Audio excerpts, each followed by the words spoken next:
Hello. Hi. I'm Alex. What about a little more energetic? Oh, I can start the podcast, but I cannot be energetic. Hello, everybody. This is Alex. Alex, take it away. Wait, did you just tell yourself to take it away? Take it away, me. Well, I was pointing at Alex, but my finger wasn't visible. To anybody listening to this either. All right, Right. let's start over. This has become a travesty. Yes. Okay. All right. Hello, and this is the start of the podcast. Take it away, Des. Hey, everyone. Oh. Ah. Wow. That was a turn of play. All right. This is a dumb bit. All right, Let's for actually real. start the For podcast real, though. now. Yeah. Wait, All right. we didn't start Hello, and welcome back to the Adventure Awaits podcast. Take it away, Chris. Arkin Forge.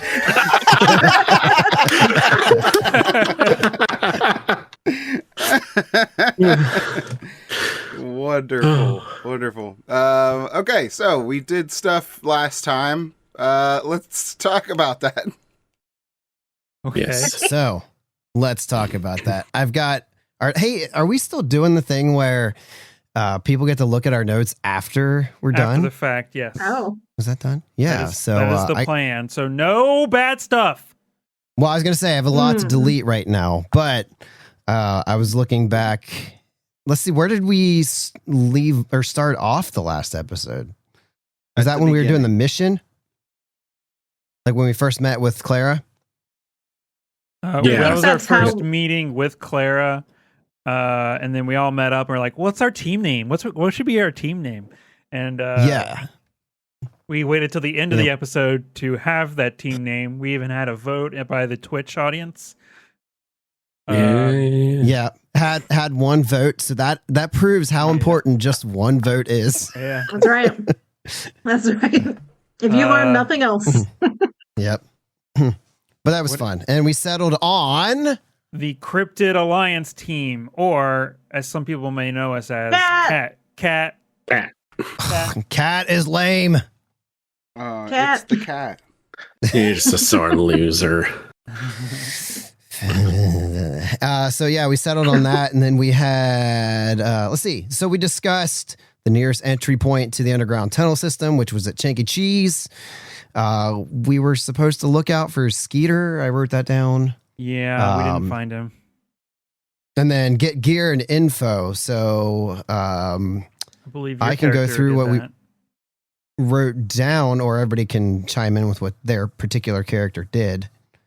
I think that would be good. Three, Yeah. One. So what did Sure. Eric do? What did Eric do? Well, there's handy notes right here. He went and got maps of the cave system and the topography of the town so that the team would have full knowledge of their ways in and out of the cave system. Really putting those scout skills to good use, making sure that everyone has the best chance to make it alive. Severs went to talk with the sheriff, got a talking to about yanking some walkies and stuff without permission, but ended up getting walkies and flashlights. Dusty, what did you do? Oh man, Dusty did so much.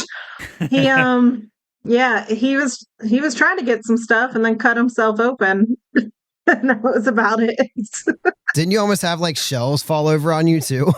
Oh yeah. Yeah. I felt like that was a thing. Yeah. I very much could have died, or he could have died in that moment, but thankfully not.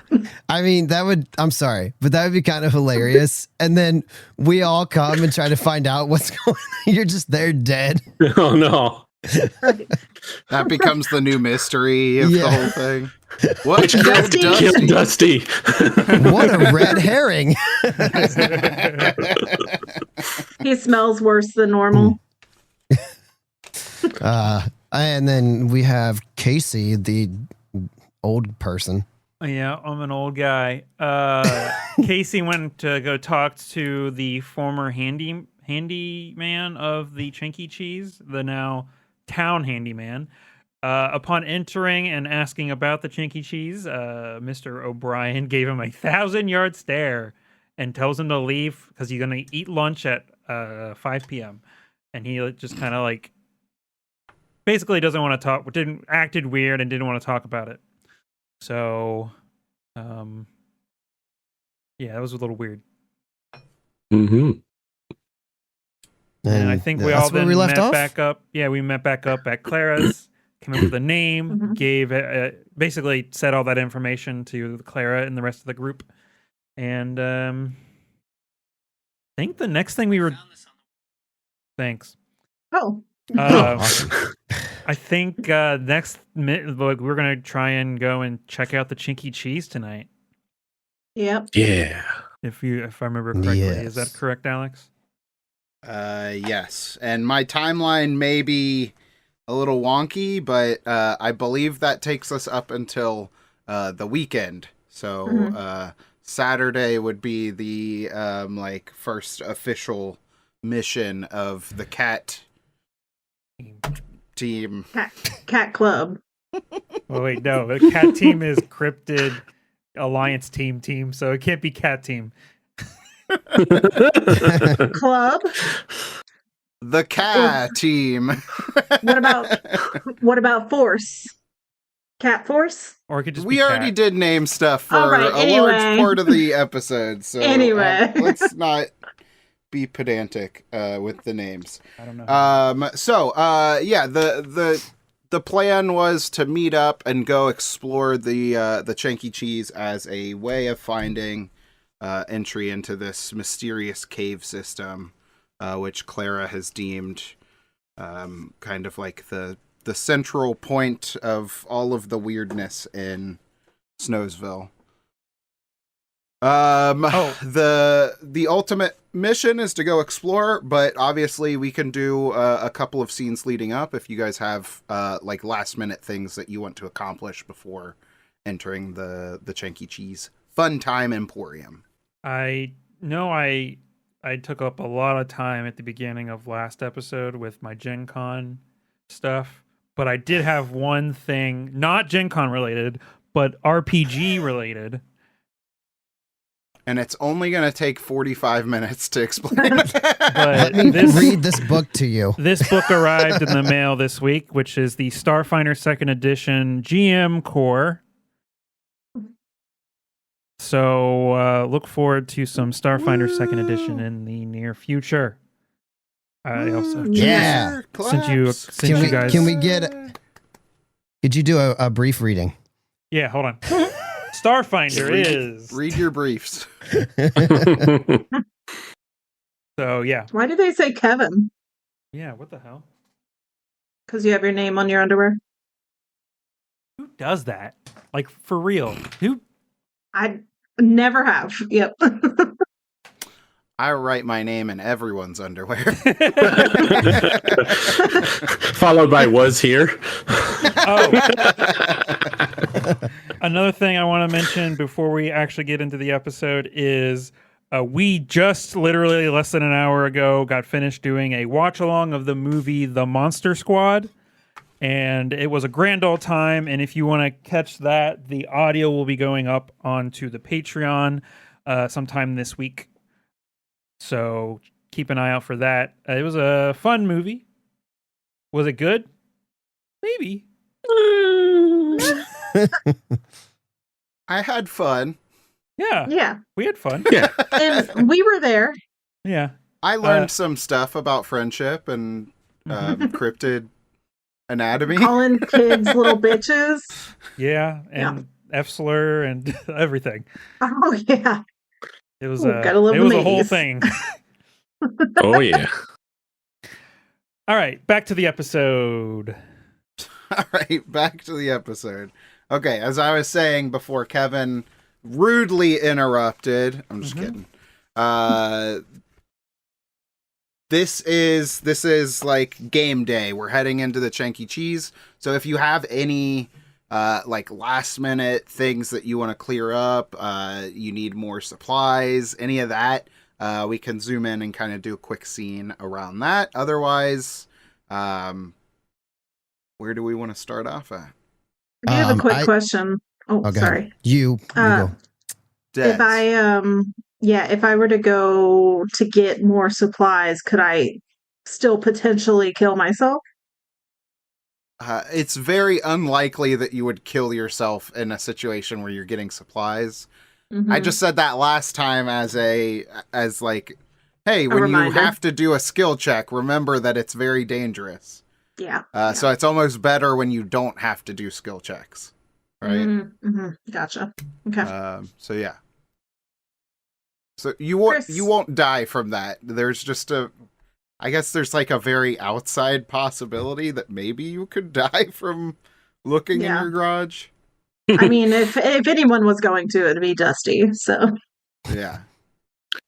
So Severs remembered from the meeting last night how he kind of disappointed Clara a little bit. Was it Clara? Mhm. Clara, yes. Not showing up with video camera. So he's going to go try to requisition a video camera. Just out on the street. No, he's Video going to go cameras wanted. he's going to head back to the station and see if he can get a video camera. Okay. Are you sure you don't want to try somewhere else?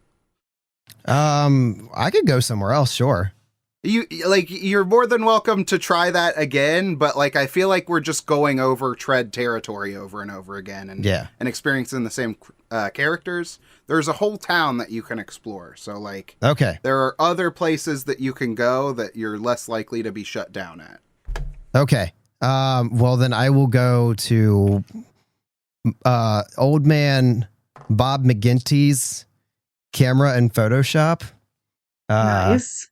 He sells a lot of like vintage camera stuff, but on occasion he's known to take trades in from like some more modern stuff. It's not the most high tech, but I think that's where I would try to go. All right. And you said this is old man Bob McGinty's. What was it? A camera shop? Camera and photo emporium. Gotcha. Lots of emporiums in this town. I love it. Let's Add that as a location. Let's add in old man McGinty. McGinty. How do you spell McGinty? That would be McGinty. Awesome. Okay. So we need to talk about old man McGinty. What are some character traits of Mr. McGinty? Old. So he's got gray hair. No, he's pretty old. Like he's got to be like mid-70s. He talks with your stereotypical old-timey voice. But he's very knowledgeable about his trade. And he's very he loves to gossip about like the latest thing that's happening in town. You know, he'll always be like, did you hear about Three Sisters? You know, so he's always very much trying to keep up on the town's current events. So the main things we know about him is that he's old and he has an old-timey voice.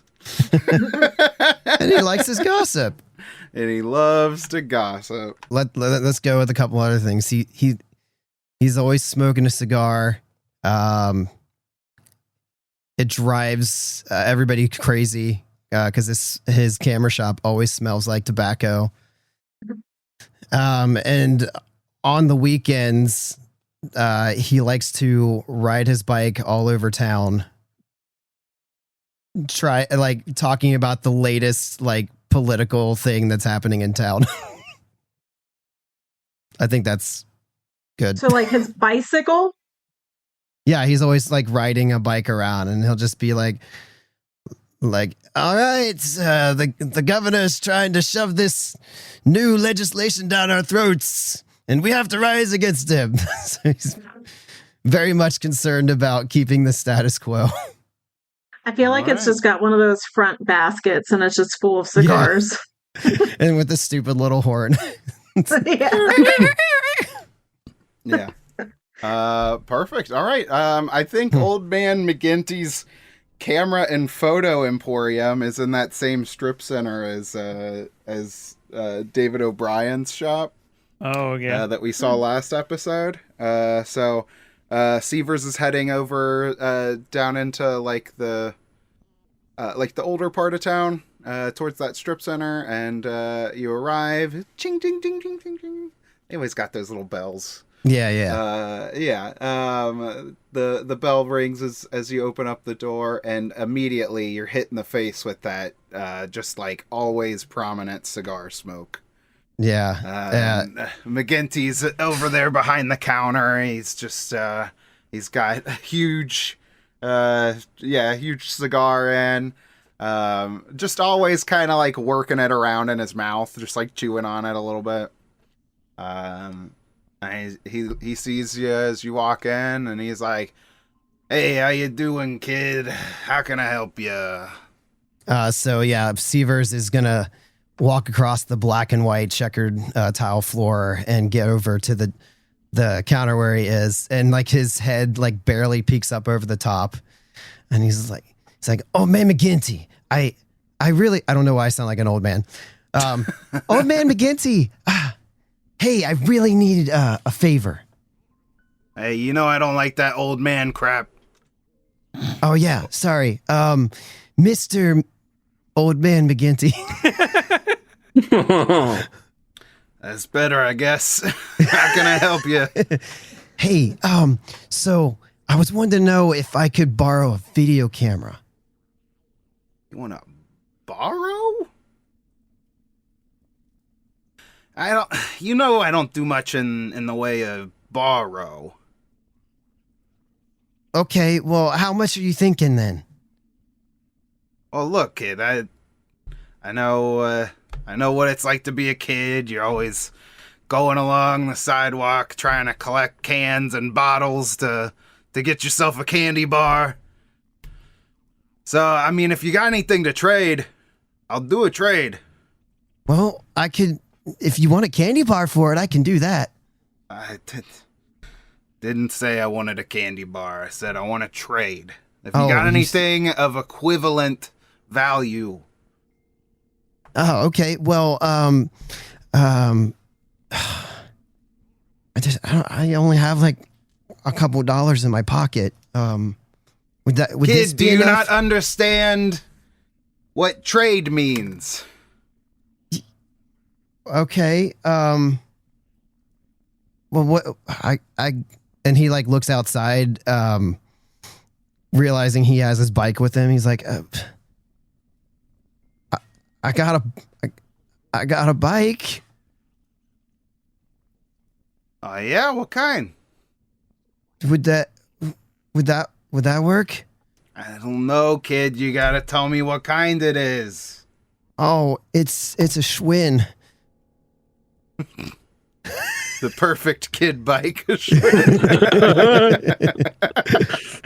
Every child's dream in the Schwinn. I know it's not much to look Schwinn, at. But that's a nice brand. I like that. I like all the little bells and whistles it's got on it. yeah, I mean that's pretty special to me. It was my grandpa's, but yeah, I mean if that's what it takes. You know, I like to cycle a lot around town. You probably see me riding around. Yeah, that old bike, that's not such a great bike, but this bike, you'll be like the main guy, you know? Yeah, I know. How about let's get a roll in there? Okay. Let's get a roll. And I feel like we're making deals. This feels like charm. Charm, baby. Uh-oh. Am I So- charmable? Huh? I am not so charmable. Well, I think you've made a pretty solid case. This guy is into cycling. You're trying to give him a bike. I feel like that's pretty. This is probably a pretty easy deal to make. I gotta tell you what, I'm really glad I said that he likes to ride bikes. I set myself up really good on accident. Because I do not think that far ahead. Hey, yeah, it worked out. Honestly, let's go for a difficulty 3 on this one. Okay. Fortunately, I get a +1 for charm. Although Okay. this is my lowest dice, though. So I would like to spend that adversity token that I have. Sure. Give yourself the +1. Okay, so this is Yeah, so I got a +2. 50-50 shot here. Oh shit. I got exactly 4. With your bonuses? Yeah, if I didn't spend that adversity, I would have failed. Oh, no. Well, actually, it would have been a. Because you're. Actually, it would have been exactly a success, right? Because it would have been 3. Yeah. Oh, is that what which you said? Yeah. Okay, Yeah. cool.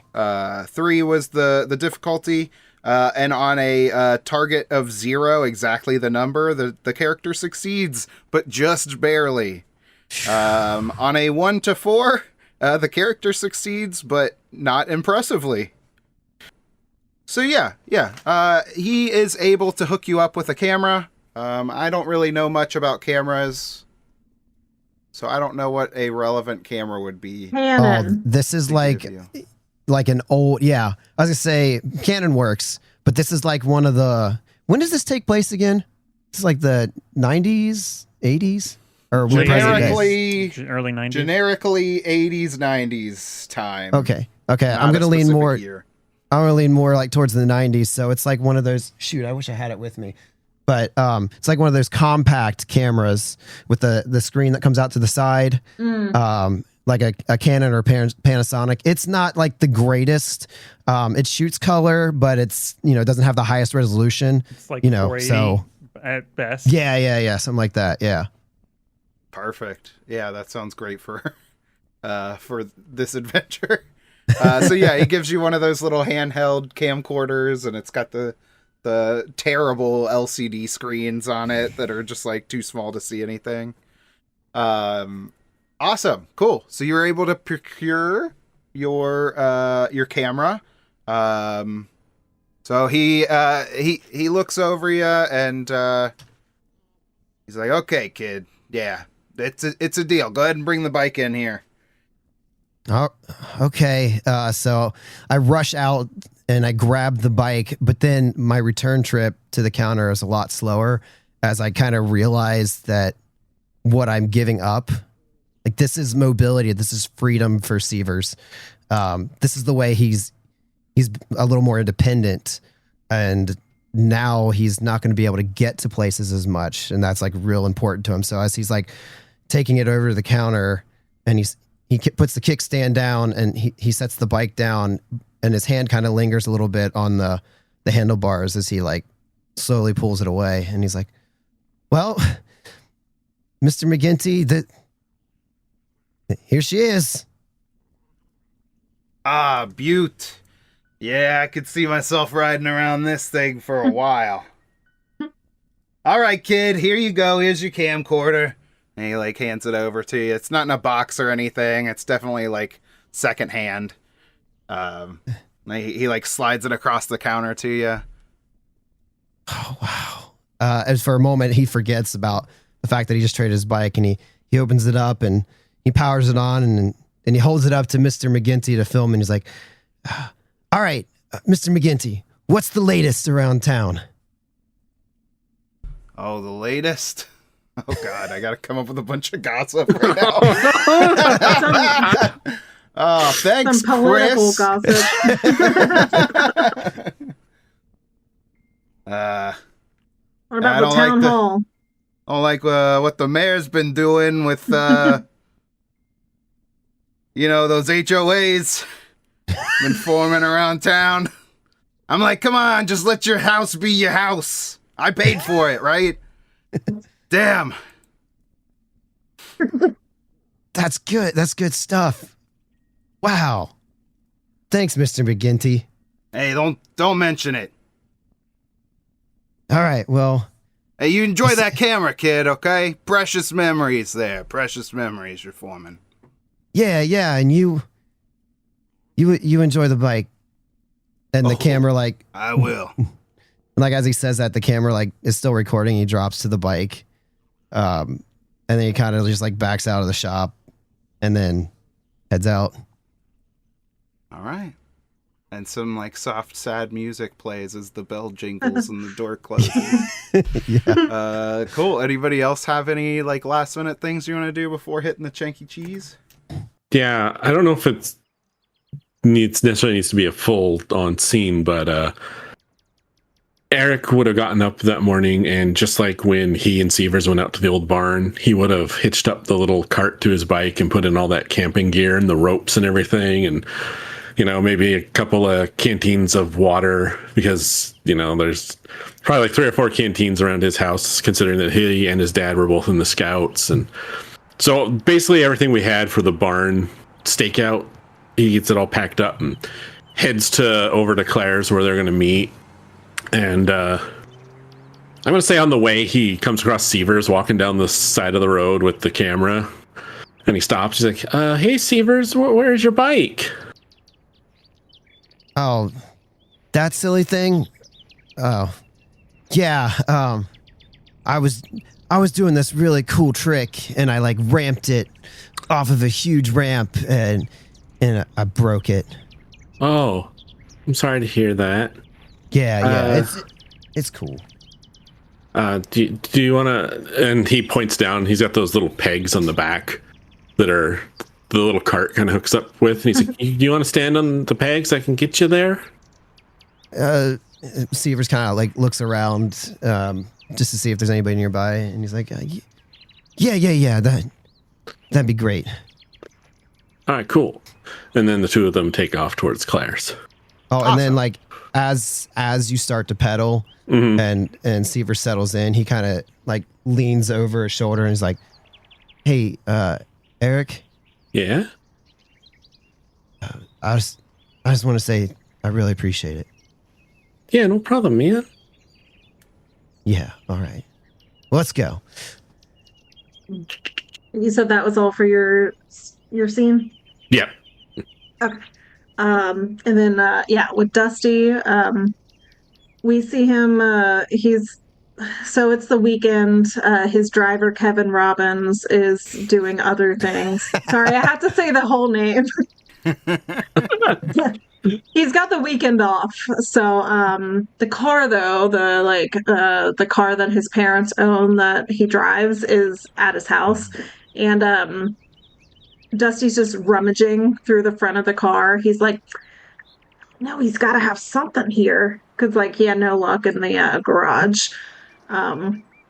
He looks in the glove compartment, like, under the seat. And maybe comes across, like, a couple half-eaten bags of, like, jerky and maybe a lighter. And he's going to pocket that. Do you need a roll? Oh,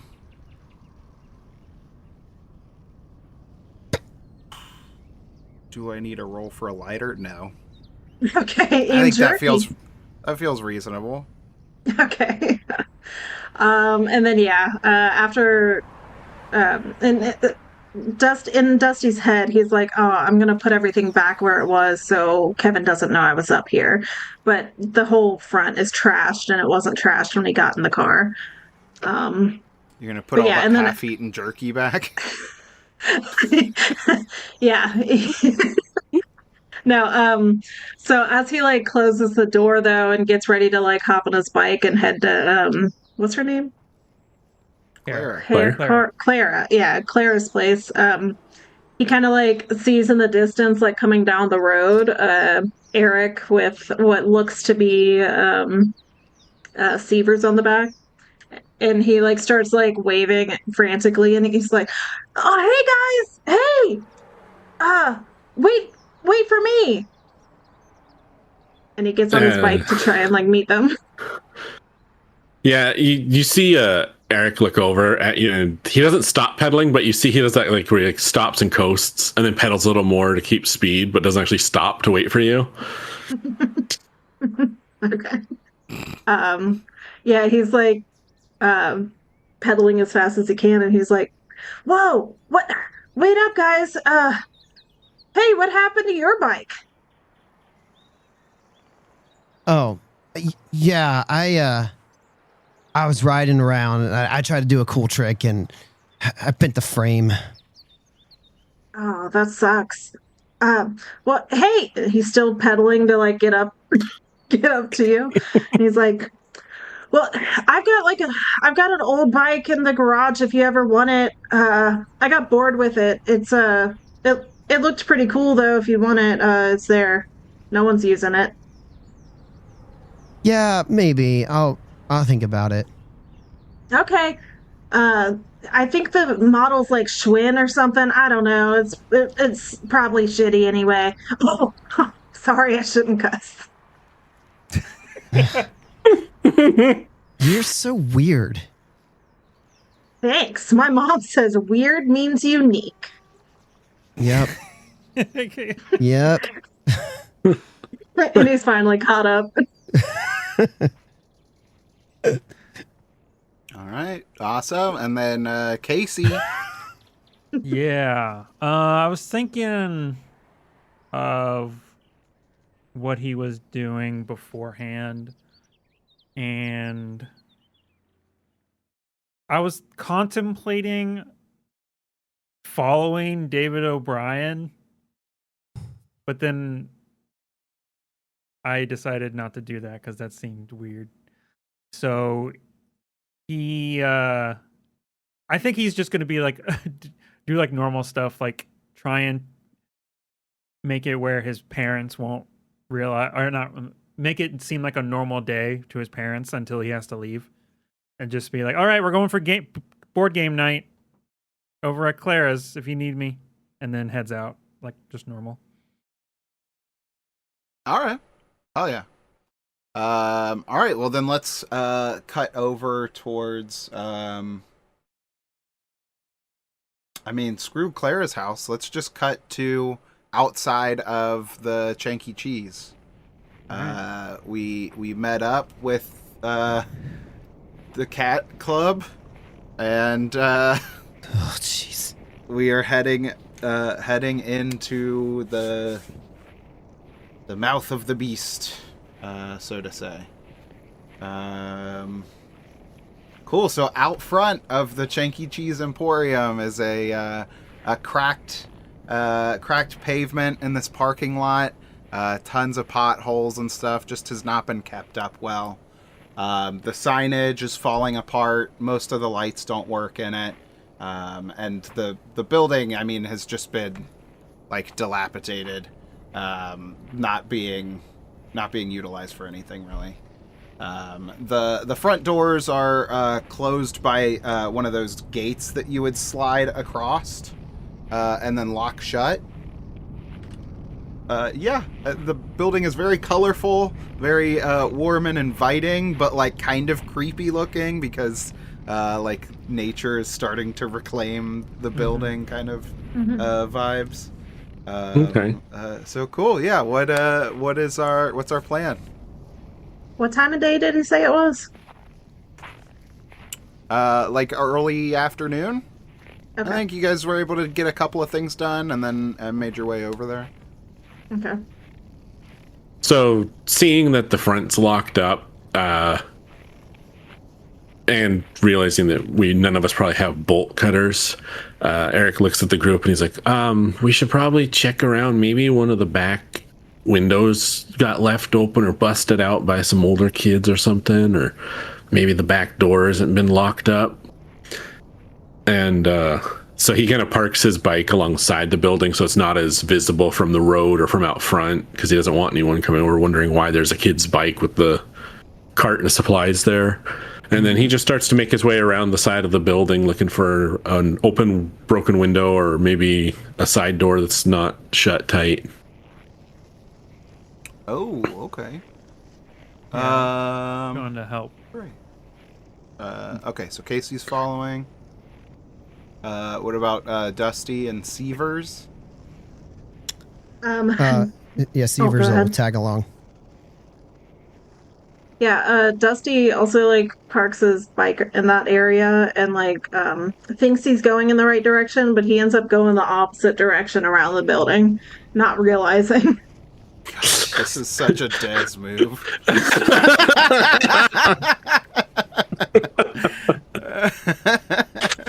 Nobody notices either. Suddenly I feel more confident about what we're doing. Oh, there's Dusty. Awesome. So you guys park your bike back behind one of those like electrical service boxes, so it's like tucked away from the street view. You make your way around the building. When you get towards so you walk around, like, let's say you walk around the left side of the building. You circle around. You don't see any like open windows, and a lot of the windows have those metal grates across them, like it just as added security. Not like not bars, but like fencing, like that kind of material. Yeah. So like you're having a hard time finding an entry point. You get to the back of the building, and you do see like a staff entrance and exit. One of those big like metal doors with the little window in it. Assuming you try that, you see that it's also been locked. Okay. And you continue your way around the building, and this is where you bump into Dusty, who has seen one of the windows had like a tree fall on it from like past the access road to get around behind. The tree fell over, struck the side of the building on the right-hand side of the building, and crushed in one of the windows and like the fencing and stuff. Okay. Yeah, so Dusty like comes across this first, but he's looking back the way he came, like, guys, come on, what's taking so long? And he still doesn't realize they went around the other way. And then like when they finally do and they say something, he turns and screams like an incredibly long drawn out scream that he should not do, but because he's very scared. Yeah. Perfect. Yeah. So Don't be such a baby. Gosh. What? Whoa, I'm not a baby. You're the baby. I'm older than you. Who was screaming? Okay, so I had something in my throat. I had to get it out. It's okay. Are you sure you're going to be able to handle this? Look, Severs, I can handle it, okay? Is Clara here with us? Yes. Okay. He looks at Clara and he's like, I can handle a lot. And he tries to wink, but it doesn't He really just closes your work. eyes. Severs just rolls his eyes and shrugs and is like, whatever. Yeah, I guess everybody be on the lookout. Yeah, that's what Clara says. yeah. She's got to hate this babysitting. Yeah. Right? It's like, Yeah. when did my cryptid hunting club turn into babysitter's club? Yeah. But yeah, he points out the tree as like a possible access point. Yeah, good job, Dusty. Thanks. And he just stares at them. Oh no. So the as you can see, there's like this like the tree is pressed into the side of the building. It is pushing down the fencing on this window, but is still kind of tough for you guys to be able to get through. So maybe some maneuvering, maybe a plan in place to actually get that fencing off of the window so that you could get in there. How's the fencing attached? Is it like bolted on or? Yeah, there's like a couple of bolts on there that are holding in place. Like every couple of inches, it's pretty fairly secured on there. Okay. Several of the bolts have been torn loose with the force of the tree hitting it. Right. Okay, well, Eric kind of looks around and he's like, I don't suppose anyone brought like a crowbar with them. I have a lighter. We just set the tree on fire. I don't think that's going to be overly useful right now, Dusty, but I'll keep it in mind if we need to start a fire. Yeah, I mean, if we could get some leverage. Otherwise, I guess maybe if we can find like a wrench or something to try and loosen the bolts up to get the rest of this grating out of the way. I don't think the group of us is going to be able to force it with just sheer might, though, so we might need to look around for something. Maybe it's just a big stick. Oh, okay. Did you see a big stick? Do I see a big stick? There is a tree trunk in front of you. Let's use it to leverage it. It's physics. I mean, yeah, tree trunk is just a big stick.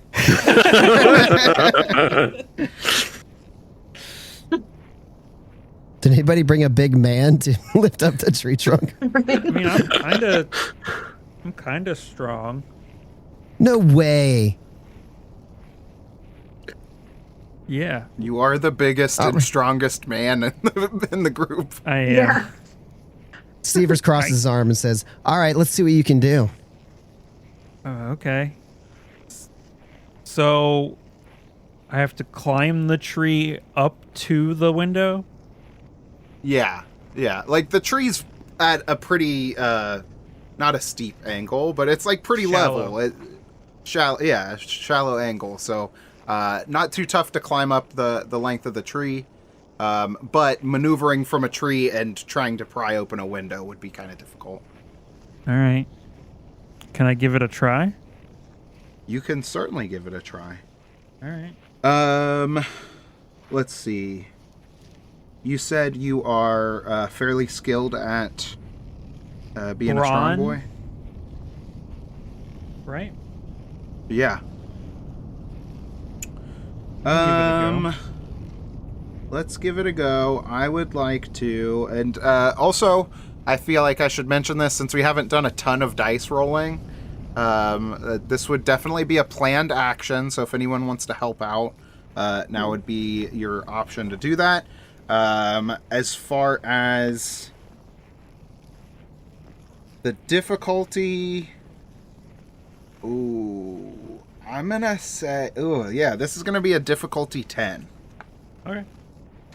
And remember, there are exploding dice in this game, so if you roll maximum, just keep rolling. All right. I got a D12 in a brawn. So naturally, I'm going to roll below a 5. Really. Roll a 1, baby! Oh, no. Oh, no. So what's that total then? 2! That's a 2. This was a 10, and you failed by 10. 8. Or 8, yeah. Uh-oh. This is not good. Not great, Bob. He explodes. Oh, no. Okay, so yeah, you do manage to climb up the tree fairly easily. Again, a very shallow angle, a word that I definitely knew. And you get up to the fencing on this window, and you look around. You don't see a big stick other than the tree you're standing on, so you just grab onto the fencing and start pulling and yanking.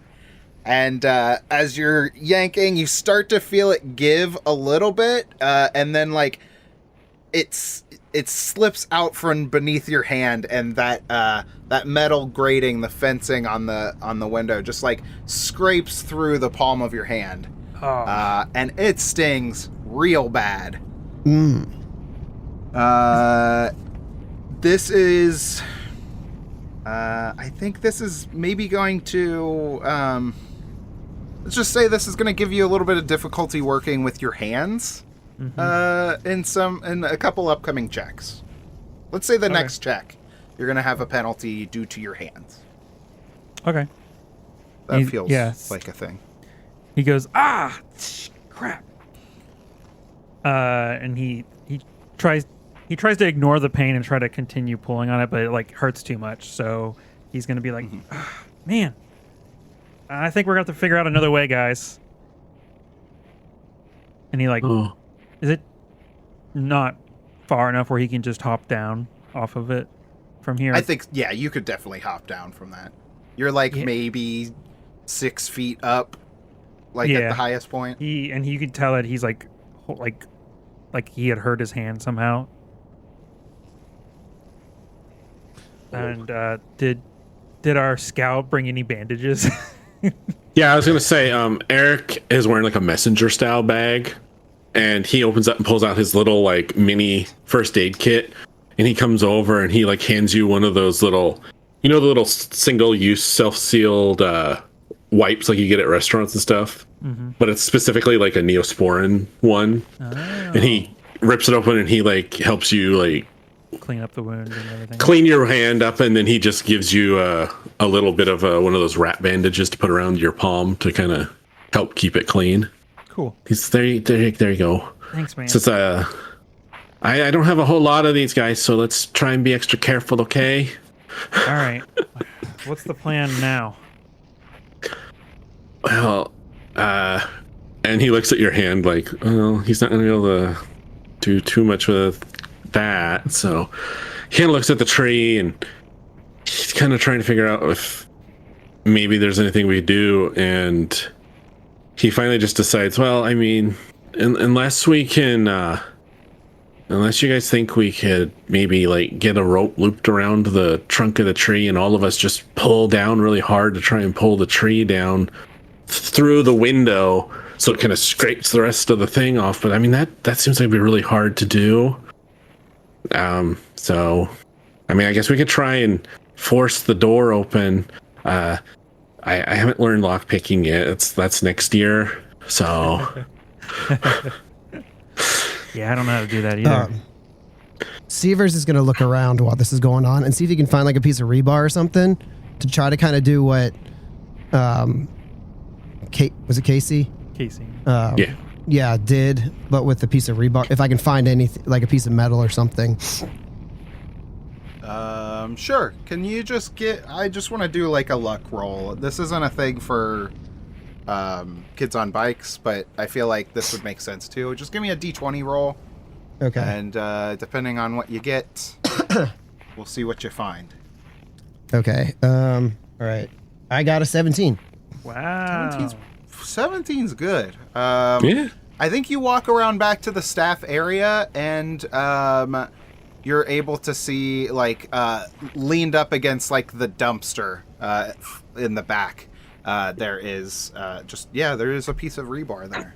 Exactly what you're looking for. Okay. Yeah, so I'm going to grab that and walk back up. And I don't know, like, in that time, if you guys are enacting a plan, but if nobody's doing anything, then Severs is going to try to walk up the tree and just pry, hoping that these bolts are so old and rusted that maybe this will break it free. Definitely. Let's give it a roll. This will be another brawn. But definitely with a lower difficulty, the rebar helps out a lot. I'm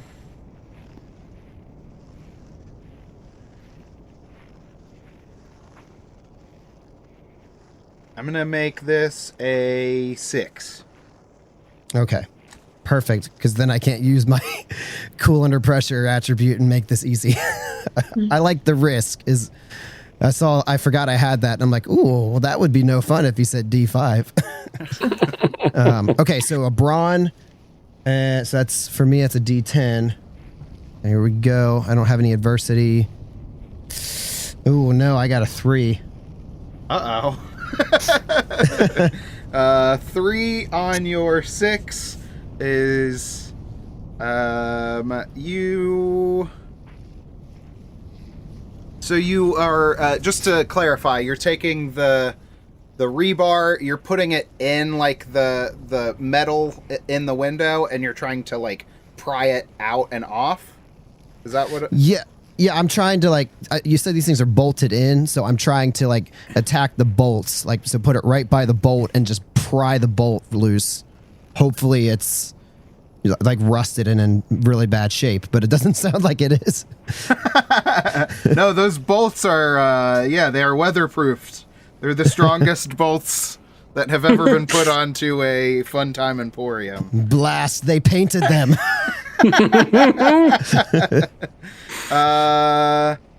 You put all your weight into the rebar to try and pry this thing off, and it kind of flexes back and pulls you up, and then you lose your balance and fall off of the tree.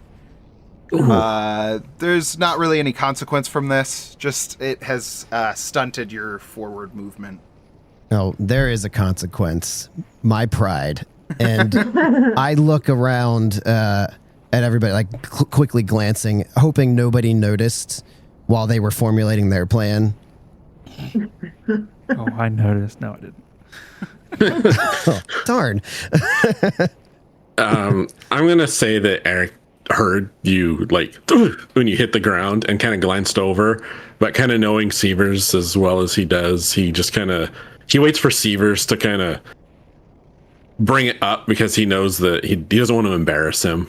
So he's just kind of like, oh shit, I hope he's okay. But he doesn't point it out to the group to so that no one can make fun of him or anything. Okay. Yeah. And Sievers definitely locks eyes with you and is just waiting. And then when you don't, he kind of is mouths thank you. Yeah. And Eric just kind of gives a little quick half nod and then goes, okay, guys, I'm kind of running out of ideas here. Has anyone else got something? Yeah, I got an idea. And Dusty is at the halfway point of taking off his jeans, but he's got shorts on underneath. And he's got a flannel, and he starts tying them together. And he's like, let's make a big rope. We can wrap it around the tree and use one of those branches to help give us some support. And then just as a team, we can pull it together. Can I just say, when you were taking the flannel off, I had this scene from Shanghai Noon kick in where they're breaking out of the prison and Owen Wilson's character pisses on Jackie Chan's character pisses on Wet on his shirt clothes. bends bars. That's it. You didn't say his shirt. Yeah, I forget what the line is. So Eric's sitting there watching you do that, and he's like, Dusty, I brought a rope. We can use that instead of your pants. He's in the middle of tying hhis sleeve to one of his pant legs, and then he's like, isn't it winter? oh, well, yeah. Then he's like, oh, okay, well, yeah, let's use that then. My idea, but let's use the rope. So, Eric heads back to the bike to get the rope out of the cart that he has behind his bike. And Dusty redresses himself. What are you tying it to again? What's the plan? He was thinking of getting the rope, finding a spot to get the rope under that tree on the bottom side, and then throwing it up over a branch on another tree and just kind of using that to heave the thing out of the way, but as a team, some tug of war stuff. Yeah. Did you say you just did your flannel or your pants too? No, both. Okay. He had shorts on. He had shorts on, but yeah, he had both. So wait, now you're just in your undies right now? No. He had shorts on. You have shorts. Okay, pants and the shorts. All right. Yeah. It's winter, Chris. Of course you would wear pants and shorts. Yeah. Exactly. How could I Exactly. forget? Exactly. We should just be happy Dusty has the shorts under his pants and not over Thank them. you. Yes, thank you. Yes. So, yeah, Eric gets back with the rope, and he kind of been thinking about it while he went to walk and thinking about Dusty's plan, and he's like, he looks at the rebar and he thinks, what if we wedge the rebar in and tie the rope around, and then we try and pull the whole thing, the whole screen down with the rebar wedged in, and we all heave together. Yeah, that's what I said. That works. That'll work. Eric kind of looks at you like super rapid. Yeah, that's what I said. It's like, calm down, bro. It's okay. So Put your shirt back on. So Eric quickly ties a very skillful scout knot around the rebar, make sure it's cinched up nice and tight. It's not going to come loose. And he looks at Seaver and says, you want to crawl up and wedge this back in there as best you can? Yeah, I can do that totally. Nice. Then he hands you the rebar. All right, yeah, and just Seaver's trying to look as like confident and cool and collected as possible. Maybe gets a little careless and is like trying to walk up with a little flare across this tree, and places the rebar into the grating. Yeah, and that's it's fairly easy to do. You just slot it in and then put it lengthways, and it's locked in there with the rope tied to it. And then what are you doing with the other side of the rope? You are tying that to the tree? Well, I think I'm trying to imagine this. The tree's against the window, pressing in on the screen. We got it locked in.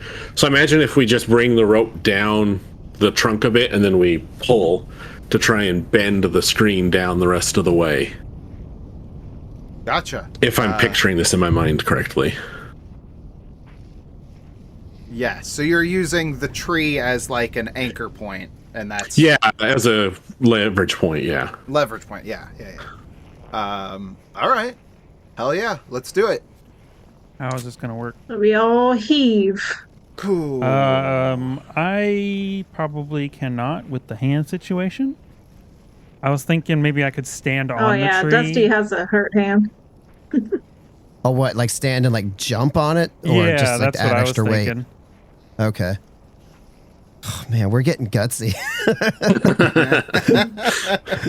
Yeah, Or maybe- every decision you make could go horribly wrong. I'm So just waiting does- for this rebar to go through Casey's chest. Oh, no. Turns into question- Final Destination. So how Yes. does group actions work in this game? So typically, you wouldn't do a group action. This is where your adversity tokens come into play. Okay. You would be giving your aid to that player, and then you describe how you are aiding them. Okay. Oh, so question. Since I tried that check and failed, do I get an adversity token? Oh, yes. I have Okay. been forgetting to say that. If you have failed a check so far this episode, you get a adversity token for each one of those failed checks. Cool. So I can Nice. now assist. Okay. I'm up to 4. Yeah, I will also assist. I will also Um, assist. Each adversity token you spend to help your friend gives them a +2 instead of just a +1. So I am going nice. to do that. I got a question though. So which check do we think It would be this brawn, would be? right? Is this This Brawn? still feels like brawn to me. You're using your might to overpower an obstacle, so... okay. So who's going to be Yeah, rolling Dusty that? doesn't really have much. I don't know. I guess Eric would roll it because it was your plan. Or do we get to choose? Like, Yeah, somebody mean, just it's a planned action. make the action, and then I mean- everybody else would describe how they're assisting in that action. What's the negative for me with the hands? On the next check? What's the? You didn't say exactly what that negative is. Since you said you were just going to be aiding, that wouldn't apply to this check. I know, but I didn't know everyone else's situation with Braun. I got a D10 in Braun. I'm a pretty tough kid. Oh, then yeah. I have a D4. Then you. Definitely you. So I would like to roll then instead of assisting. Yeah. All right. So I'll throw in an adversity token to assist as well. Yeah. Mhm. You get plus So, one like- for me. If we could just get a quick scenic description of what the cat crew is doing. I'm gonna say that how I imagine this would probably work is Seavers being our anchor man, doing the actual check. He's probably up at the closest point to the tree trunk with the rope, and he's got it like wrapped around his hand. He's gonna pull, and then the rest of us are all tug of war style on the back of the rope behind him, Except for leaning away. Except for you're up on top trying to give some weight, I guess, to the and jump tree trunk. So it's going to look like a one-sided tug of war against this grate on the wall with all of us wrenching back. So that's how I imagine that working. Perfect. Yeah. I imagine Dusty's at the very end because he also has a cut hand, but he like kind of wraps it around his waist and uses his good hand on the rope. and starts running Nice. the other way. Yeah, he starts running away. Just starts screaming, ah! Great. And Claire's just standing there watching us. Clara is helping out ahead of Dusty, and who's the other one? Jenny's also there. Yeah. Jenny, yeah. Jenny. I forget. There was a couple of. Hold on. I'm just curious so we don't forget. Jenny Bly, Daryl Fields, and Yes. Clara. Daryl's our lookout. Okay. Daryl has pledged to stay outside and make sure you guys are safe. Yep. Okay. All right. All right. You get a +2 from me, okay. and +1 from And everybody me. else. Yeah, I Oh, through in yeah. a token as well. Unless Okay, you so also this plus is chose plus loyal. 4 onto the roll. A +4 is what I got total. Yeah. And I'm going to say this is probably as difficult as the last time. Actually, What was it, we're adding in the 10? rope and we are adding in some leverage. I'm going to say this is a difficulty 5. Slightly easier than the last Okay. check that we made. All right. So here we go. I got a 10. There we go. Hell yeah. Nice. A 10 is a success of 5+. Hey, the characters succeed quite impressively. Yo. Let's go. The GM's discretion, the characters might have some additional benefits beyond the success, but they will be slight. Nice. Well, wait, that doesn't include. I don't know if the scale matters, but that doesn't include the bonuses. I rolled a 10, so Oh. if Plus if I So four. what is that? 14? 14. Yeah. Oh, So I don't know if we get. Yeah. So that's +9. Same result. Okay. Same result. Okay. Cool. Yeah. Wonderful. So this, the grating on this window pops off with ease. Those bolts begin to just against the grinding and pulling of the cat crew. The bolts begin to like squeak and creak and pop, pop, pop, and then you start to see the just the whole frame of the window start to shimmy and shake as it flies out of the window and then slams on the ground with the rope pulling it around the tree. Nice. All right. Yeah. Severs is like giving high fives all around, especially to Eric. He's like, "Great plan, man! Awesome." Yeah. Yeah. Thanks. I had such a cool plan, didn't I? Yeah. Put her there, and he goes to give you a high five. Yeah, Dusty reciprocates, but he uses his hurt hands. Yeah. And he winces in pain. I was so hoping. Oh. Chris, also because we had a slight additional benefit, I think when you look through the window, right in the windowsill on the other side of where that grating would sit, you see a token for Chanky Cheez. Oh, yeah. Classic Chanky Cheez memorabilia. Guys, look at this. And I hold it up like a medallion, like a trophy. Oh, that's really cool, Seavers. It sports the graphic of Chanky Cheez, which I don't know if I have mentioned this yet, but is just a big animatronic cheese slice. Like if you think of a wheel of cheese and then you take one slice out of it, it's like that. Yeah. shape. It's like a Nice. triangle wedge of cheese. A wedge, yeah. It's a Yeah. wedge of cheese. And so, like in the inside of the Funtime Emporium, he was an animatronic, just like cheese wedge. And so on the front of him, it's like a cartoon version of him going. Double thumbs up, nice. All right, kids, go hug the cheese wedge. I'd like to think that the wedge has like two green olives with the pimentos in it as his eyes on toothpicks sticking up off the top. I like that too, and that is the case. Perfect. Yeah, so we've gained entry into the Chanky Cheez. Yeah. Yeah. Yeah, so once that entryway has kind of been cleared a little bit, Dusty tries to kind of clean himself up a little bit, and he's like, "So, Clara, if you get scared in there, I'll hold your hand and make sure you're safe." I think I'll be fine. All right, but I'm here anyway. Just don't forget. I appreciate it, Dusty. All right, onward, I guess. Can I just get a quick reminder? How old's Dusty? 11. How old's Clara? 16. Okay. Yeah. Yeah, Dusty's not good with the ladies and doesn't pick up hints. Or social interaction. Or Right. holding Well, yeah. things, or...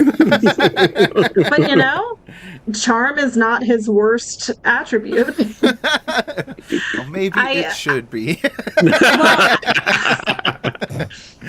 I see it this way. Dusty doesn't really get along with other children, but he gets along with adults a little bit better. And I think adults can look past all the gross child stuff. Yeah. All right. Let's do it. So I'm assuming we just climb up on the trunk, and crawl through the window at this point. Yes. All right. Yeah. So yeah, It's a very shallow angle. Yeah. Right, Kevin? Exactly. Got it. So you begin making your way up the tree trunk into the building one by one. Sans Daryl Fields, who is going to be staying outside as your lookout. Mm-hmm. He's like, I give him a fist hey guys, hey Casey, just don't take too long in there. It's pretty cold out. Yeah, we'll be back. Don't worry about us. All right. Hey, I got your back. Okay. Give me that back. I need that. Awesome. Okay. So you all make your way in. We cut inside of the Chanky Cheez as Casey is dropping into the room. You look around, and this is a relatively small room that you find yourself in. There's a door on the opposite wall from the window that you climbed through. But as you look around the room, obviously it's very dirty. There's leaves that have blown in here and stuff. What's the it's light got situation? Kind of a musty smell. It's very dark. There's plenty of light pouring in from the window. But it's otherwise it's kind of hard to see. What? Who did we charge to get the flashlights? Was it Eric? That would be me. Oh, Severs has Severs. flashlights. All right, let's get this flashlights out now. Yeah, I got it. I'm on it. And he pulls out. He's got 4 flashlights to hand out. I'll take one. Yeah, Dusty like jumps on it. And I just roll my eyes. He's just thinking like, oh great, so that one's gonna be gone.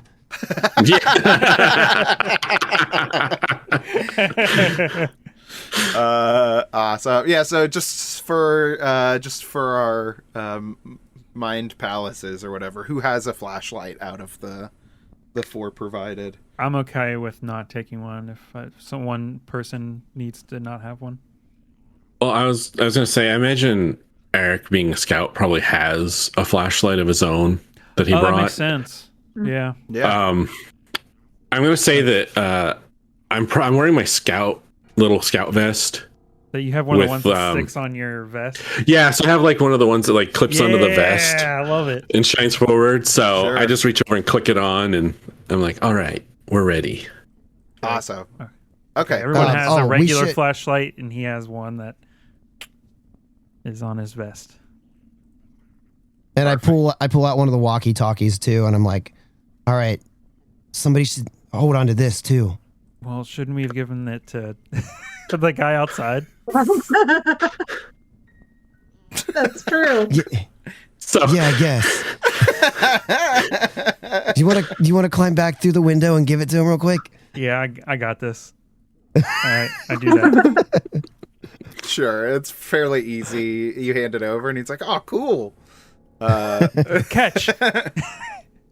We're on channel 3. Okay, cool. Psh, don't break it, or the sheriff will get you. You have to say over afterwards. Over. Don't lose it, or the sheriff will get you.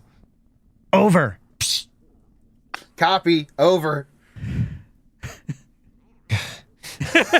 Over. Severs is only 8, but he's surprisingly mature and can roll his eyes at this 14 or 15-year-old kid. Who's just trying his hardest to help out because he's too afraid to go in. that's great. I love it. Yeah, that's fantastic. Okay, so we have flashlights on, click them on, and we are looking around the room. You see a couple of tables there with chairs that have been like tipped over, and they're strewn all over the place. As you look at the walls, you see that there are there's some like murals up on the wall. I don't know if mural is the right word, but there is some art that's on the wall that depicts like a castle and a couple of knights riding horses. There's like a princess up in a tower on a different wall. You're getting a very medieval theme from this room. Yeah, when Dusty sees the princess, he looks over at Claire and he's like, "Hey, that's you. And you know what? That's me." And he points at like the prince.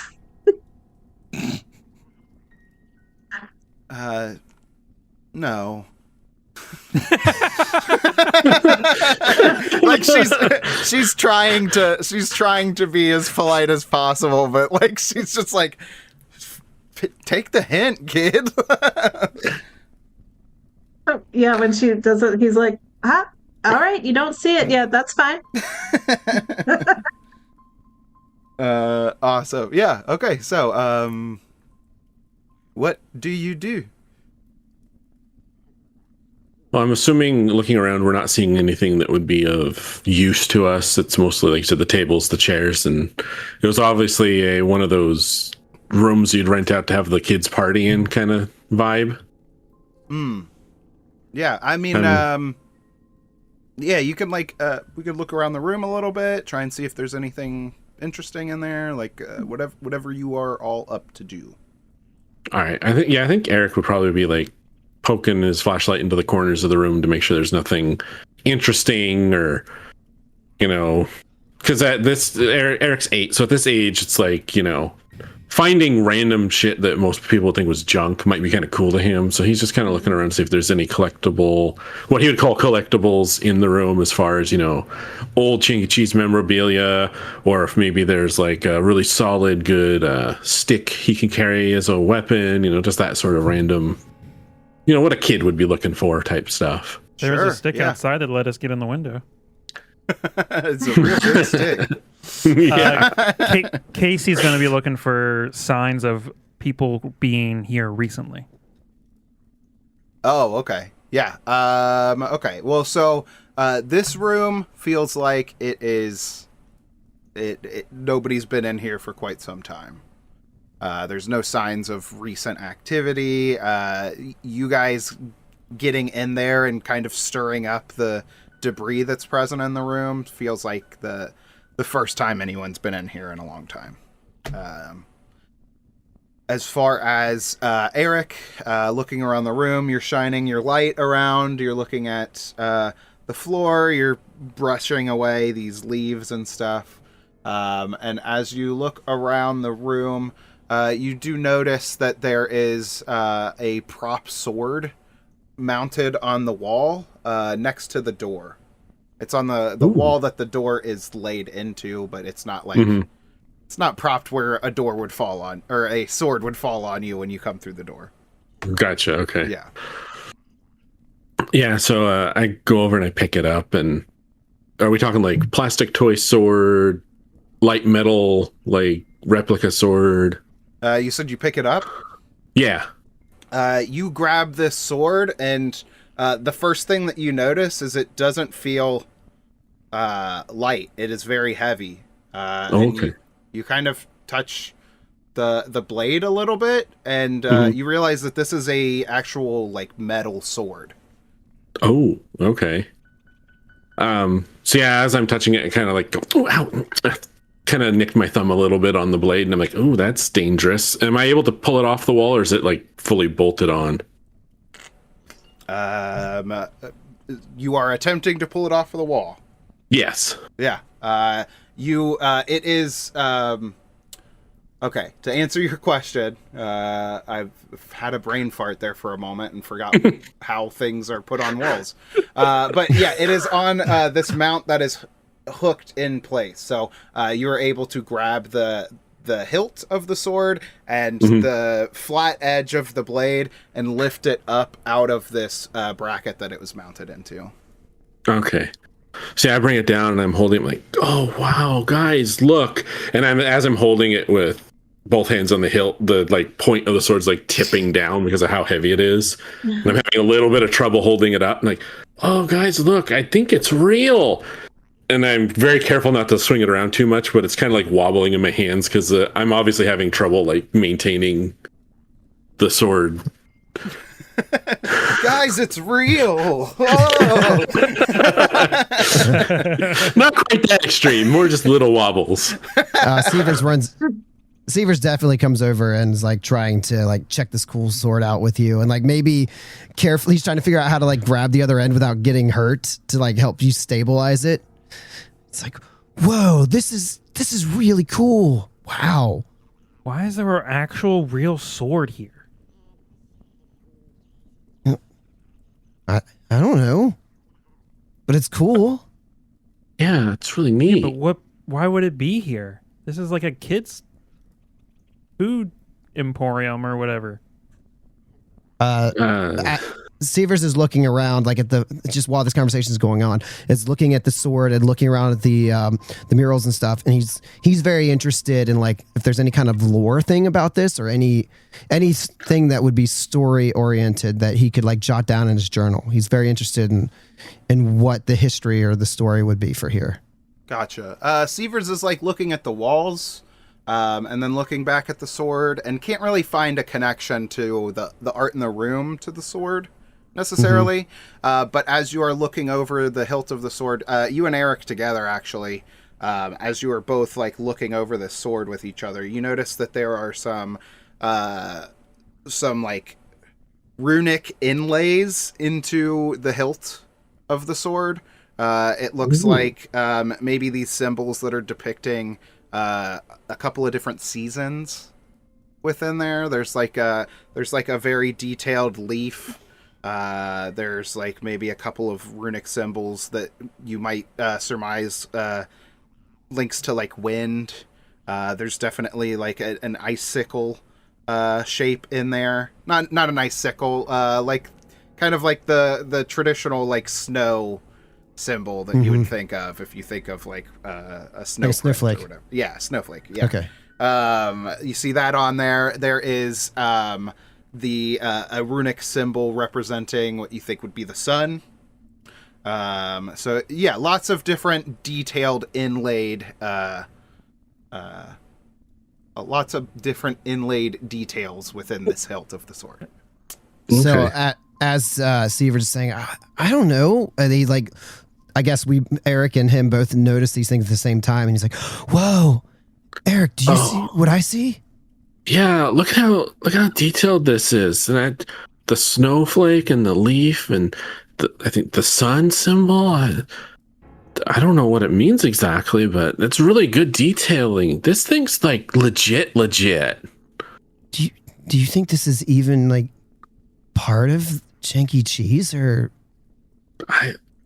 I mean, this seems like a little overkill for just a kid's play place to have up on the wall. This must be something. This must be something more. And he kind of looks around almost conspiratorially and kind of whispers like, I think maybe this has something to do with the cryptids. Right when Eric says that, you hear this loud, high-pitched tone from outside the door, and it just.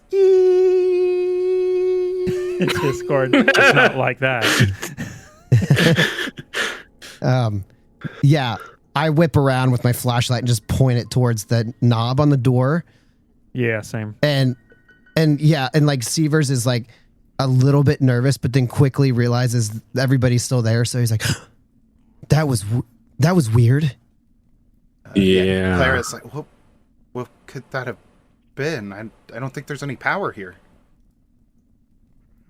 Oh, yeah.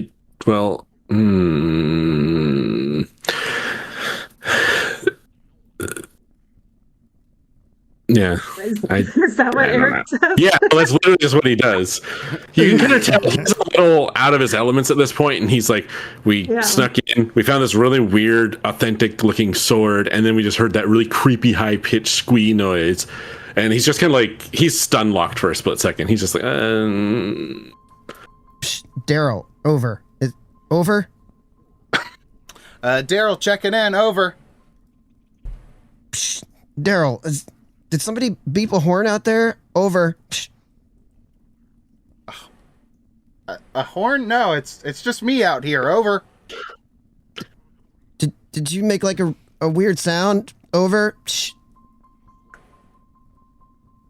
Okay, are you just trying to mess with me? This isn't funny, guys. Okay, I told you it's really cold out here. Did you find anything yet? Over. What should we tell him? Should we tell him? Tell him we heard something inside here, and we're gonna investigate. We heard something inside here. We're gonna investigate. Over. Okay. I'm gonna go stand around the back. The wind's kind of cutting into me over here, but I'm still watching. I'm still making sure that we're okay. Over. Okay. If you hear or see anything out there, you gotta let us know right away. Over. Can do. Over. Casey's gonna walk over to the door and like peek it open just to see what's out. Don't do that. He ignores the advice. You turn. What? Ignores that. Okay.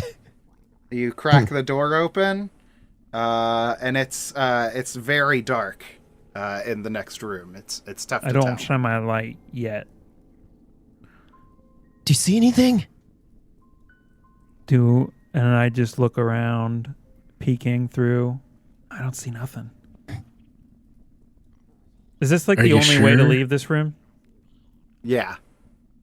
Okay, he's gonna like slowly open it and look for like a nearby like I don't know, table, desk, something, and as like cover, just to like Sure. Yeah. take a look around the room. As you open the door, the light from the window is spilling out into the next room, a little bit, illuminating enough to where you can kind of make out some details. Directly across from you is a wall, and you see that you are in the middle room of a small hallway that has 3 rooms off the side of it. Okay. So you could probably pretty quickly surmise that Eric was right, and this is like the birthday party rooms off to the side of the building. Yeah. I just want to say real quick, there's a small part of me that's a little disappointed that when Kevin opened the door, you didn't, and he says, "I see," and you didn't say next week's episode. We got some more exploring to do before we get to that. I would definitely like us to get through more than one room before we end this episode. Okay. Once he sees that there's no one else in this room or anything, he's going to like give the, "Okay, let's go. So wait, he is opening. We are in the middle room. Yes. And he opened the door into a long hallway. Into a hallway with, like looking off to the side with the flashlight, you can see that there's a door adjacent on both sides. Okay. Yeah. Before we go out of the room, Eric's like, "This sword's a little heavy for me. Does one of you want to carry it?" I guess I can." And he like looks around for like. Oh, he comes back in the room, and I guess I can since I'm the strongest here. Is there like? I guess it was on display, so there's not really anything to put it in. Correct. Yeah, there's definitely not like a sheath laying around that you could just. All right. Yeah, I'll hold it. Is it too heavy for me, or with my D12 brawn? No, I think a teenager would be able to hold a. He's sword. gonna use it it's more gonna like be a unwieldy, but yeah. He's gonna use it more like a staff than anything. Sure. And then use it to like open the door from far away, maybe. Yeah. Or not open the door, but like from now on, he'll like use it to open doors from a little bit further away. That makes sense. You're not putting the tip down on the ground and walking with it like a cane, are you? That's what I just said. Oh man, Severs is gonna see this and be like, "I'll hold it, man. You're gonna break it." Fine with me. I don't care.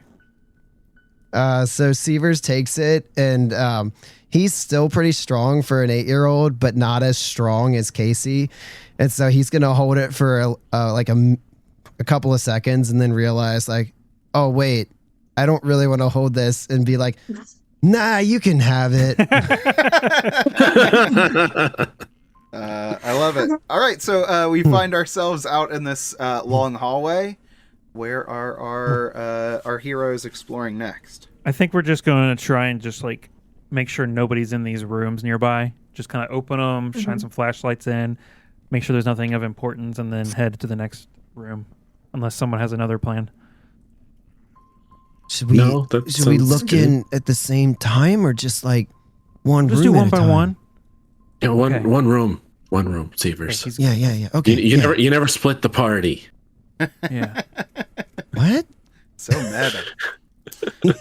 Awesome. So you go to the end of you go to your left out of the door, which would take you toward the end of the hallway. And you open that room. As you open the room and shine your light in there, this room has a different theme, but largely the same elements as the previous room. This one is done up to look like a jungle theme. There's lots of foliage and trees, very tropical. You see like a couple of like panthers and like a gorilla just like coming out of like the leaves. But yeah, very jungle themed. Several tables, lots of chairs strewn all over the place. I guess I'm the one opening the door. So he opens the door and he's just like looking for like again signs of people have been in here at all, or something similar to this, the sword. I guess something that seems like it would be a prop, but it might be real. I don't know how to. Yeah, the panther attacks you. No, I'm just kidding. You You're shine gonna your wield a panther as a weapon. you shine your light around all of the spaces in there. This one has less debris in it because the window was held intact. It's not as Okay. it doesn't have like crap all over the floor. So it's a little bit easier to search this room, but you don't find anything in here. Okay. All right. This one's clear. Let's move on to the next one. Okay. Make sure nobody else is here. Severs is like very close to Casey this whole time, like just following but letting Casey be in front. Yeah, Dusty, he's like, Claire, are you scared yet? I've got a hand. No, I'm fine, Dusty. Please stop Okay. trying to grab my hand. Oh, I'm all right. I mean, I And wasn't then trying to grab. She like kind of speeds up to start walking with Casey too. Who's the other girl in the party? Jenny. Yeah. So once she walks away, Dusty like takes a moment, and then he's like, "So Jenny, Leia. how are you? How are you feeling?" Kind of nervous. Yeah. So, Yeah, this I place mean, is creepy. I put on a tough front, but I'm nervous too. Do you want to hold hands? No? Oh, okay, that's fine. Well, hey, I'm here if you need me. But yeah, it's pretty creepy. Sure. Thanks for the offer. And then she Yeah. takes off and starts walking with Clara. Hey, Eric, you want to hold hands? Just goes down the group. Awesome. Okay, so then there was one more of these birthday rooms that we could explore through, or what was Yes. the... Yeah, just open Okay, the let's do door it. just to peek in and see what it's about. Open the door, you look in, you're shining the light on the walls, and yet again, similar room, different theme. This one is covered in outer space. There are ships, there's a couple Look of for a aliens. laser gun. There's definitely like a couple of ships having a like laser fight like up on one of the walls. Nice. Yeah. It Are these looks pretty spaceships flying through space? They are, yeah. That's exactly what they are. Once again, you sweep the room. This one has similar elements to the previous rooms that you've seen. Relatively clean, except for the dust and the cobwebs and stuff that have accumulated. Light spilling through the window, and there's not really anything of note. Nothing mounted on the walls like the medieval room. So as you kind of examine the space that you are in now, you're towards the opposite end of the hallway. The corridor kind of winds around into the main area at the Chanky Cheez. All right. And Casey's going to lead the way. Is it still really dark in here? This is probably like the most dark because the other three like room or the three rooms that we've just explored had windows attached to them, right? These are like centralized rooms that we are walking towards now, like the arcade. This is like kind of I want to say like the casinos. You know how they like block out the windows so that you don't know what time of day it is. It's like that kind of vibe. It's very dark in here. This is probably the most dark room that you've explored. Yeah, he's got the sword in hand and he's just shining his light around the room, just looking for stuff.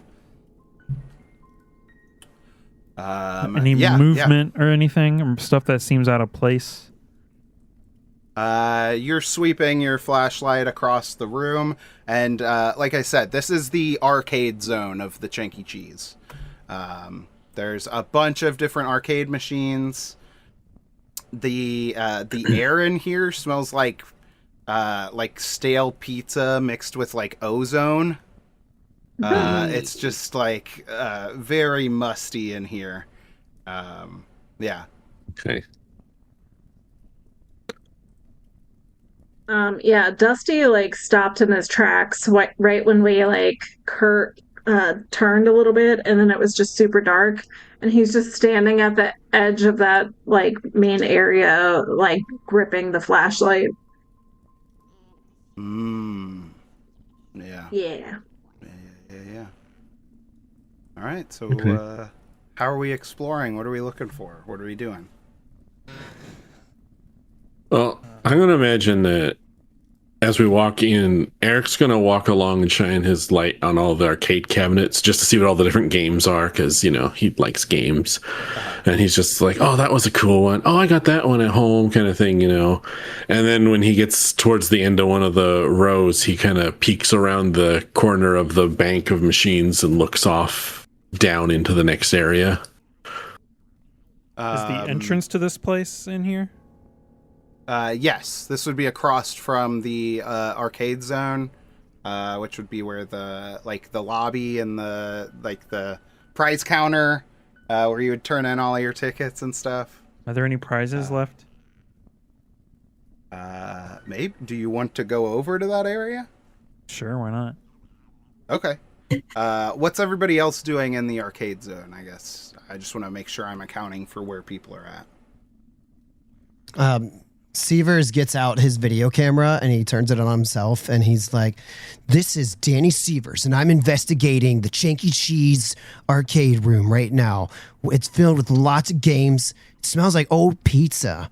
And I'm currently looking to see if there's any like unexplained phenomena, ghosts, or figures. And then I like turn the camera away from me and I'm like panning around the room. And that's basically what Severs is kind of looking for, is more, not necessarily cryptid stuff, but just weird paranormal stuff. Sure. Yeah. And then yeah, Dusty is still like at the very entrance, but he like keeps scanning the room with his flashlight, and every now and then he's like, "Oh, what's that?" And he like whips it around to like he's like psyching himself out right now. So just so I understand, you're standing where you all entered from as people are leaving you? Well, yeah. Okay, cool. Cool. So Eric makes his way through the row of arcade machines and looks out to the other side. This is where you can see, shining your flashlight across, that directly across from the arcade zone would be the prize counter, and then on the opposite side of the prize counter is the main lobby into the Chanky Cheez. Okay. So then shortly after you are looking around, this is when Casey would start to make his way over. And then shortly after that, Severs makes his way. Dusty, afraid of the dark, is just hanging back. So cool. We walk over towards the prize counter. We have... the counter itself is one of those like plexiglass counters that have lights in it and a couple of different shelves so that you can showcase all of the goods. A bunch of the glass is cracked and smashed. There is a shelf of some dusty old prizes. Let's see here. You guys are able to find a couple of yo-yos that are Chanky Cheez branded. There's some plushies of one of the mascots is a rat. So there's a rat plushie up there, and it's wearing like a green shirt. And then there's some like old, like very cheap electronic like video game toys that like do the boop, boop, boop. Like that's the only sound it's able to make. Yeah, those things. Now this would be also where people would like order stuff, right? Or is this like the main where the employees in this room would be, right? I mean, Or is it's there one any- of the stations where the employees would sit. I mean, it's basically like if you go to any kind of like fun zone or like family arcade kind of thing, like this is basically a station to turn in tickets, and like if there are things that you would like schedule events for, that might be a check-in area for those events. I'm just looking for like it's- maybe there's some keys left behind or anything like that. Gotcha. The prize counter doesn't feel like it would be like the main office or like a janitorial closet or something like that. It would be where you would station some dumb teenager to take Gotcha. tickets for 8 hours. You know what I mean? Casey's gonna grab one of the yo-yos and then head over to Dusty and say, "Hey, got you something." Yeah, first off, Dusty wasn't looking in your direction, so you scare the hell out of him. And he's like, what'd you find? Got you a yo-yo, man. Wow. Awesome. That's so cool. Thanks. Do you want some jerky? No, I'm good. I ate before I got here. Oh, okay. Well, thanks.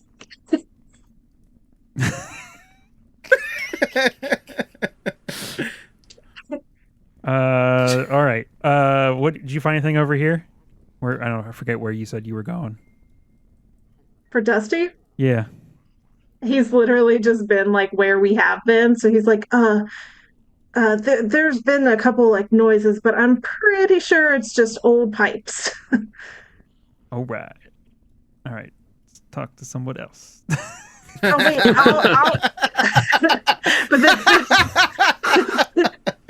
Shit. but Dusty's like, wait, I'll go with you though. I don't want you to like feel scared by being alone. Okay. Let's go. Let's check in with Sievers real quick. You were still over with the arcade machines?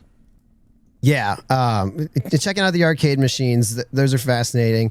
And then, like in one hand, he's still like twirling the Chanky Cheez token that he had. He's kind of tempted to go put it in one of the machines if they're even working. But yeah, also filming and just trying to find signs of movement. Gotcha. Yeah. You are walking around the space. You keep getting like that like eerie feeling that somebody's watching you, like, and you keep turning around and you don't really catch anything. So you just continue filming, twiddling your token. I'm going to say after looking at some of the arcade machines and seeing that Seaver's just kind of doing his own thing, he doesn't want to get in Seaver's way. Eric starts to wander towards the whatever's opposite of the ticket booth to redeem for prizes. Mm-hmm. He starts heading across the opposite way to take a look to see what's on the other side of the room from that. Okay. I'm having a hard time placing this. So, like we entered from the right-hand side of the building. Oh man, I gotta flip this though. Okay, we came in through like the play area. We walked through the arcade towards the front lobby and the ticket booth. And then you're saying you want to see what's on the opposite side from where the ticket booth is. Yeah. Okay. Perfect. As you walk around that, the wall that has all of those shelves on it and the countertop that's been smashed, you peer around the other side of the wall there, and this is the ball pit and play tubes section of Chanky Cheez. So there's the typical ball pit. There's huge plastic, very colorful balls in like a net make up the ball pit, and then that kind of there is a pathway up into the play tubes, which are just big hamster tubes for people. Right. Okay. Yeah. I'm gonna kind of shine my flashlight around, and I'm not willing to commit to crawling into the ball pit just because it is dark and kind of creepy. So I'm just gonna kind of keep moving along past the ball pit just to see what's next in the past the ball pit area. Yeah. So you're shining your. Oh wait, you have the. Yeah, so I'd just be turning. You're like kind of turning and shining the light on stuff, and you walk past the ball pit, which has one entrance into the tubes, but there are several other entrances that you can see. Like you can climb up onto a couple of platforms to get in over here, or you can crawl through some netting underneath to get into another one of the entrances into these play tubes. But yeah, it's just got a bunch of like what looks like metal piping that is holding up this frame, and it's all covered in foam safe stuff for the kids. Okay. Yeah. As you're shining your light underneath the tubes, you do notice that some of them have cracks in them. It looks like it's just worn down, old age. Yeah. Okay. Yeah, I think that's pretty much what Eric's gonna be doing right now, is just kind of checking this area out, and noticing the cracks. He's thinking to himself, okay, we should definitely not get into those because that's just trouble waiting to happen. And he's just gonna kind of mull around over here until someone comes over to find him. Sure. Yeah, Seavers. I was gonna say Seavers finally realizes he's getting a little far from the group, and he turns around and notices everybody's gone, so he's gonna head over in the direction of Eric's flashlight. Sure. Seavers, as you turn around, out of the corner of your eye, you catch a figure standing to your right. It looks humanoid. Out of the corner of your eye, very quickly, and it's one of those things where you kind of jump and look over to the side, and you don't see anybody standing there. But given just spatial reasoning, you're like, oh, something was definitely staring at me from this arcade cabinet. So like right next to me? Yeah. Like it was almost like right here, like right cheek to cheek? Not cheek to cheek, but like okay. right near you. Yeah. Okay. So yeah, so I turn around and then I see that and I look back, I'm like, Eric? Clara? Who's there? And I'm saying this pretty loud. I was gonna say, yeah, Eric hears his name, and so he makes his way back over towards Seavers, and he sees you there kind of having your moment, and he's like, is everything okay, Seavers? What's up? Hey, were you just behind that game right there? No, I was over checking out the ball pit and tubes. Did you see something? I swear I saw something right there, and then I turned around and it was gone. Are you sure you weren't over here? Yeah, it wasn't me. And I kind of direct my light towards where Seavers is pointing to take a really closer look at if there's anything obvious in that spot on the cabinet. Anything obvious? Like if there's because I'm assuming these are all covered in dust, so is there like a handprint in the dust or like a scuff mark where someone might have smudged the dust off the cabinet as they're walking past it or anything? Ooh, I like that. Actually, so there's not a handprint in the dust, but it almost, you know how like sometimes with like monitors and stuff, an image can get burned into the monitor? Yeah. It almost feels like there is like a handprint burned into the cabinet screen of one of the games. Okay. So, yeah, I'm just kind of checking that out, and I'm like, do you think maybe you caught this in like the corner of your eye or something? Like the light hit the screen and that's what you saw? I don't know. Maybe. Hey, we can check the camera real quick. And so I go to like play back and see if I can catch anything on the playback. Yeah, you you hit playback on your camera, and it's like, the other guys are getting away from me. I should catch up with them. And then the camera shifts. But at this point, it's not like you were like actively looking at something. The camera's largely pointed down towards the floor. And so like you hear like I guess like in Phasmophobia, like when there's like like those sounds like hit you. You kind of hear that through the terrible microphone in this camcorder. And then you're like, Eric. So the video playback doesn't really show you anything specific. Boom. Roasted. This is really weird. Yeah. Was that noise on the playback? Was that you making that weird noise? No, I didn't. You heard me talking. I didn't make any weird noises like that. Oh, this might be our first evidence of like paranormal stuff. Really? Yeah. Some paranormal people use like radio thingies to listen for ghost noises. That you might have just picked up like a ghost noise. Oh, wow. And there's like, I'm equally like, look on my face is like equally terrified and fascinated. And like I jot down like on my notebook real quick and like, maybe we should get out of here, just for a minute, we can check it out later. Yeah, we should probably get back with the group. We don't want to get separated. Yeah. Okay. What did you find?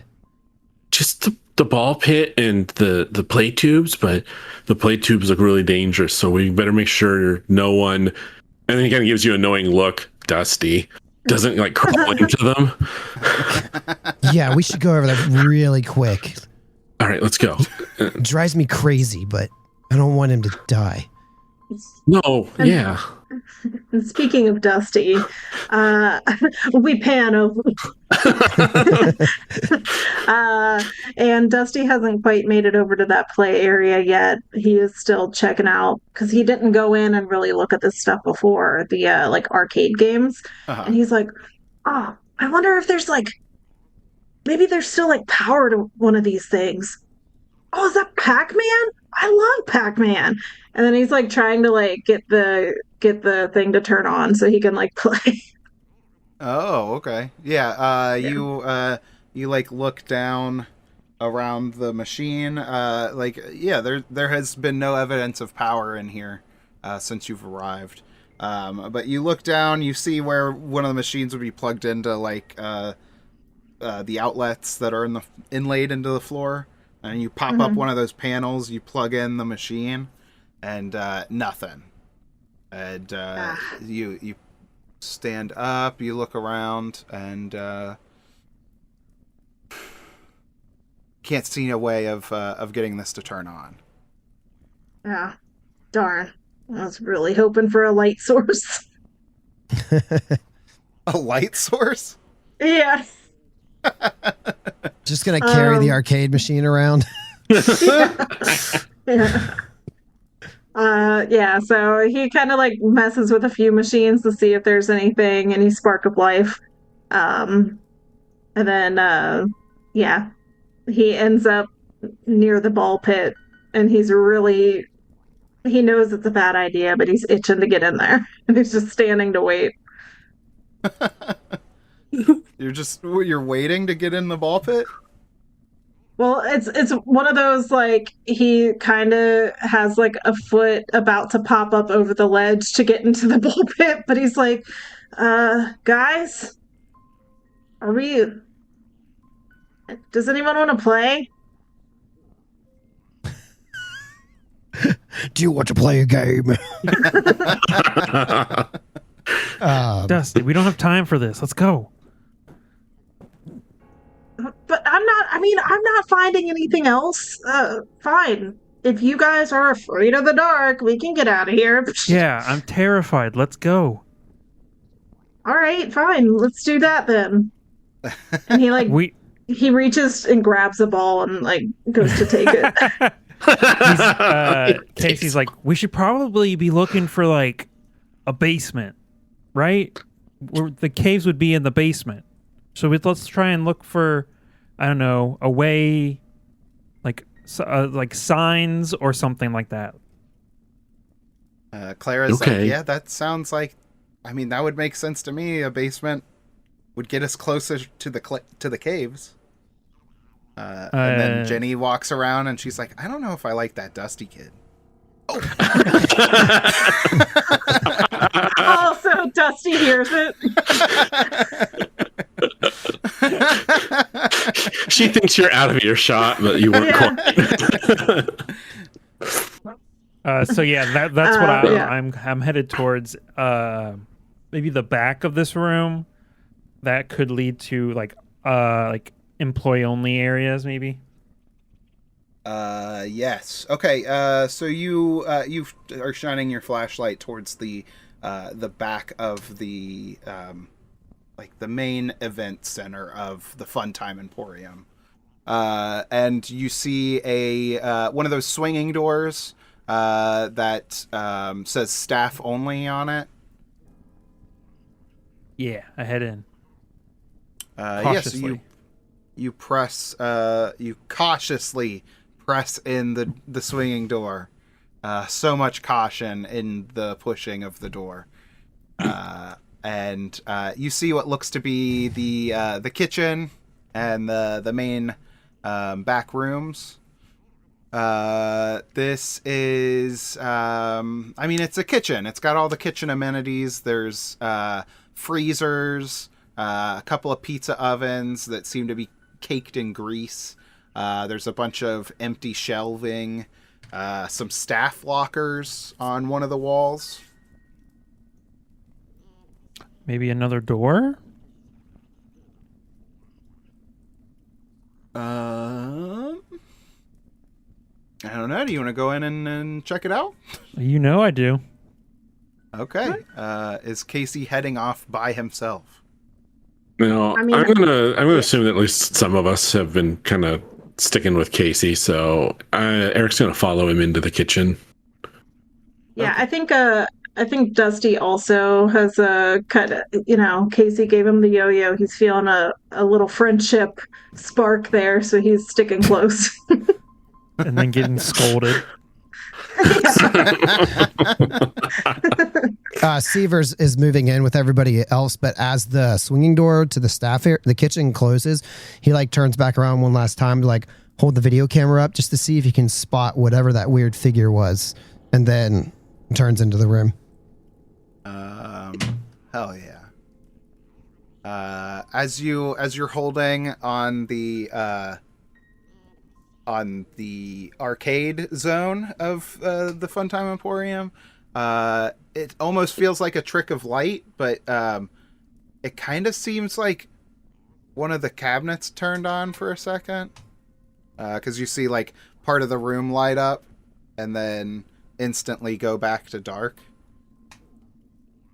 and it just gives you pause for a moment. Yeah, Severs like, did I see that? No, and then turns away. Okay, so you head into the kitchen in the back rooms, and I think that's where we're gonna end, and we'll see you next week. Bam, bam, bam. Ooh, spicy. Hell yeah. See you next week, baby.